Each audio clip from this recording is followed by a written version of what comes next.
اعوذ باللہ من الشیطان الرجیم بسم اللہ الرحمن الرحیم اللہم صلی علی سیدنا مولانا محمد وعلی آل سیدنا مولانا محمد وبارک وسلم صلی علیہ۔ اللہ کریم کے مقدس اور بابرکت نام سے شروع جو بڑا مہربان نہایت رحم والا ہے۔ تمام تعریفوں کا مالک، تمام قوتوں کا مالک، تمام حکمتوں کا مالک، تمام وحدانیت کا مالک۔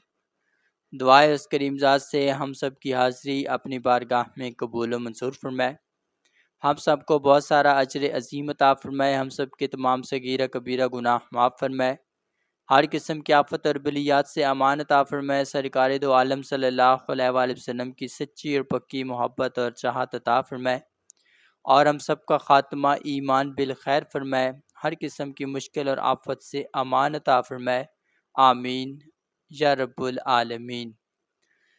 آج کا جو ہمارا عمل ہے خاص مسئلے کے اوپر ہے، وہ ہے مشکلات میں آسانی۔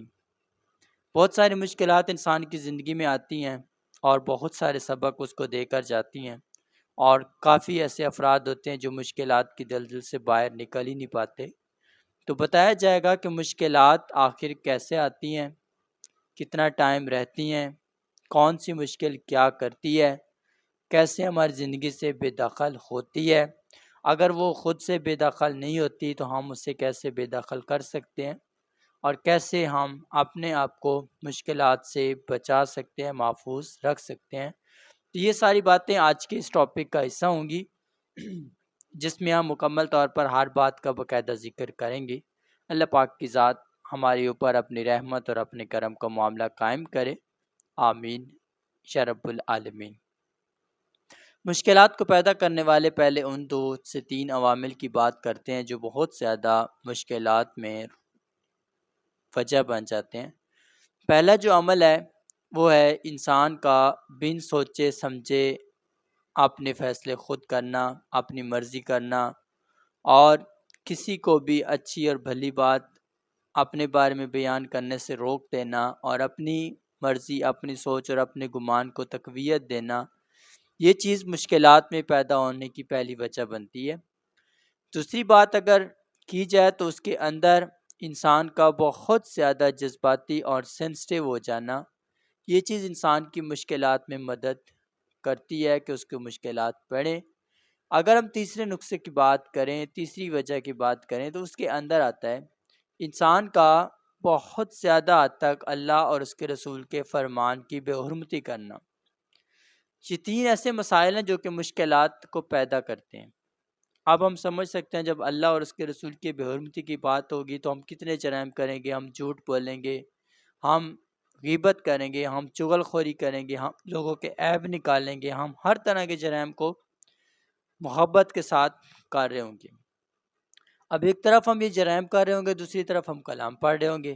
اب جتنا ہم جرائم کی صورت میں کلام پڑھتے رہیں گے، اتنا ہمارے جسم کی طاقت، ہمارے جتنے بھی معاملات زندگی میں مزید باندھ بند کا شکار ہو جائیں گے۔ کیوں ہو جائیں گے؟ کیونکہ ایک طرف روحانی کلام ہے، دوسری طرف ہمارے نفس کو تقویت مل رہی ہے، وہ آگے سے آگے موو کر رہے ہیں، ہم برائی سے روک نہیں پا رہے۔ جب تک نفس نہیں روکیں گے تب تک تو عمل کامیاب نہیں ہو سکتا، اور اس کا نتیجہ پھر یہی ہوتا ہے کہ انسان مزید گردشوں میں، مزید ناکامیوں میں چلا جاتا ہے۔ پھر اس کے بعد جب انسان کے اوپر تکلیف پہنچتی ہے، آفات آنا شروع ہوتی ہیں، تو آفات کی جو پہلی بیس ہوتی ہے جہاں سے وہ پیدا ہوتی ہے وہ بھی میں نے سمجھا دی۔ لیکن اب پہلی آفت کون سی پیدا ہوتی ہے انسان کی زندگی میں جو اس کو اشارہ دے سکتی ہے کہ تیری زندگی میں کچھ غلط ہو گیا ہے؟ وہ آفت کا جو نام ہوتا ہے وہ ہوتا ہے انسان کا بہت زیادہ حد تک مایوس اور ناکام فیل کرنا خود کو۔ یہ ایک ایسی نشانی ہے جو کہ واضح کرتی ہے کہ انسان میں کوئی نہ کوئی غلطی، کوئی نہ کوئی کوتاہی داخل ہو چکی ہے۔ اب یہ چیز ہم نے بھرپور طریقے سے سمجھنی ہے کہ جتنا زیادہ ہم اس چیز کو سمجھنے کی کوشش کریں گے اتنا ہم جرائم سے، خطاؤں سے، خرابیوں سے خود کو محفوظ کریں گے اور توبہ کی طرف خود کو لے کر آئیں گے۔ اور جب تک توبہ کی طرف ہم نہیں آتے تب تک ہماری بات بننا ناممکن سی بات ہے۔ اب یہ چیز تو ہم نے جہاں تک سمجھ لی ہے کہ ہماری زندگی کے اندر بہت ساری بے دخلی اور ناکامی کا سلسلہ چل رہا ہے۔ اب اگر ہم دوسری مشکل کی بات کریں جو نشانی میں آئے گی، جب ہم اس فیز کو بھی قابو نہیں کرتے تو مشکل آگے بڑھتی ہے۔ اب دوسری مشکل میں یہ آئے گا کہ ہم لوگوں کو اپنے جو عزیز و اقارب ہوں گے، ارد گرد کے لوگ ہوں گے، ان سے نقصانات ہونا شروع ہو جائیں گے۔ ہم بہت زیادہ مزید ناکامی اور مشکلات کی طرف پڑیں گے، اور ارد گرد کے جتنے بھی لوگ ہوں گے وہ بھی ہم سے بہت زیادہ نفرت اختیار کرنا شروع کر دیں گے، ناراض ہونا شروع کر دیں گے، ہماری باتوں کو برا سمجھنا شروع کر دیں گے، ہمیں اپنی نظر میں گرا ہوا اور اجڑا ہوا سمجھیں گے۔ اگر ہم تیسری مشکل کی نشانی کی بات کر لیں تو انسان اپنی کیے پر خود پچھتاوے کی طرف راغب ہو جائے گا۔ بار بار وہ سوچے گا کہ میں اچھا نہیں ہوں، میں برا ہوں، میں ایسا ہوں، میں ایسا ہوں، دنیا اچھی ہے، ہم برے ہیں، ہم یہاں نہیں رہ سکتے، ایسے ویسے اس کے اندر یہ فیلنگ نیگیٹیوٹی مزید بڑھے گی۔ اب اگر ہم چوتھی مشکل کی نشانی کی بات کریں تو اس میں وہ انسان کسی بھی چیز کو اپنی نظر میں اچھا یا بہتر نہیں سمجھے گا، وہ ہر ایک چیز سے نفرت اختیار کرے گا، غصہ اختیار کرے گا، بہت زیادہ اس سے بدگمانی اور دوری اختیار کرنے کی کوشش کرے گا۔ اب اگر پانچویں مشکل کی نشانی کی بات کی جائے تو اس میں وہ انسان اپنے ضمیر کو مردہ کر دے گا، اور اب وہ وحشیانہ حرکات کی طرف راغب ہو جائے گا۔ اب اسے کسی کے سمجھانے نہ سمجھانا برابر لگے گا، کسی کی اچھی بات بھی اس کو بری لگے گی، کسی کی بری بات بھی اس کو بری لگے گی، اور وہ انسان اب اپنے آپ کو کائنات کے اندر ایک تنہا اور لاوارث محسوس کرے گا۔ اب یہ پانچ نشانیاں مشکلات کی آ گئیں کہ اب اس سے میں پتہ چل چکا کہ ہم کتنی مشکلات میں چل چکے ہیں، ہم کتنے جرائم، کتنی خطاؤں کو سرزد کر چکے ہیں۔ اب ہم نے یہ بھی جاننا ہے کہ وہ کون سی ایسی خطا ہم نے کر لی جس کی وجہ سے ہم اس مشکل میں پڑ گئے۔ تو یہ مشکلات ہمیشہ انسان کو تب پتہ چلتی ہیں جب وہ اللہ اور اس کے رسول کے فرمان کو صدق کے دل سے پڑھ رہا ہوتا ہے۔ اگر وہ قرآن حکیم کو روزانہ پڑھے، روزانہ اس کو سمجھنے کی کوشش کرے، تو ضرور اس کو پتہ چلتا ہے کہ میں کہاں پہ غلطی کر رہا ہوں اور کیا مجھ سے غلطی ہوئی ہے، کیا مجھے کرنا چاہیے اور کیا میں نے کیا ہے، اور کیا مجھے نہیں کرنا تھا جو میں نے کر دیا ہے۔ تو یہ ساری کی ساری چیزیں اس کو سمجھنا ضروری ہو جاتا ہے۔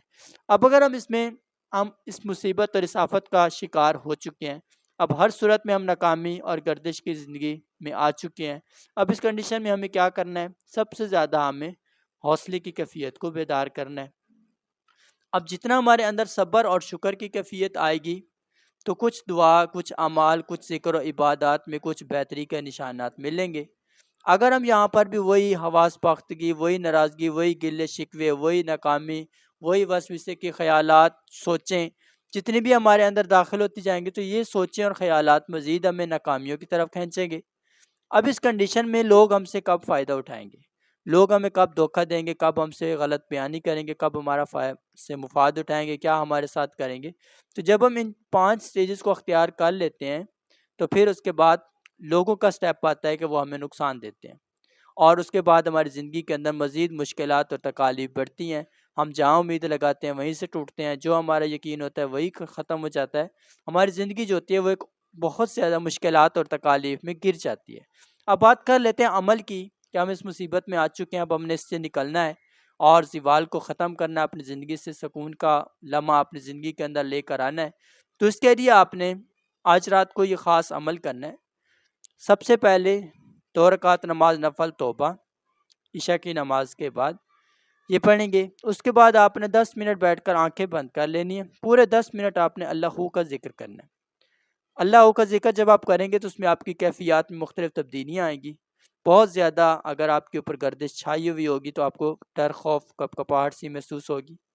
اگر آپ بہت زیادہ آزمائش کی روپ میں چل رہے ہوں گے تو آپ کو ہر طرف ایسے شور ہی شور محسوس ہوگا۔ مختلف کیفیات ہر بندے کے لیے الگ الگ سے نظر آئیں گی۔ تو اس عمل کو آپ نے پہلے کرنا ہے۔ اللہ کا ذکر مکمل کرنے کے بعد آپ نے دعا کرنی۔ اس دعا میں آپ نے اپنے تمام جرائم، تمام خطائیں، جو کچھ آپ نے کی ہیں سب کے بارے میں معافی مانگنی ہے۔ مانگ لینے کے بعد آپ نے اب پورے 2 گھنٹے جتنا بھی زیادہ ہو سکے آپ نے لا الہ الا اللہ، لا الہ الا اللہ یہ کلام آپ نے پڑھنا ہے، اور اس کلام کو پڑھنے کے بعد دعا کرنی ہے۔ تمام کے تمام افراد جب یہ مکمل کر لیں گے اپنے حق میں دعا کر لیں گے، کچھ حسب توفیق جو بھی آپ کے پاس موجود ہو، 50 روپے اور 100 روپے اپنے سر سے وار کے کسی غریب کے نام کا تصور کر لیں گے اور اس کو ادا کر دیں گے، اور ہر نماز کے بعد 50 مرتبہ درود ابراہیمی لازمی پڑھا کریں گے 11 دن تک۔ جزاک اللہ.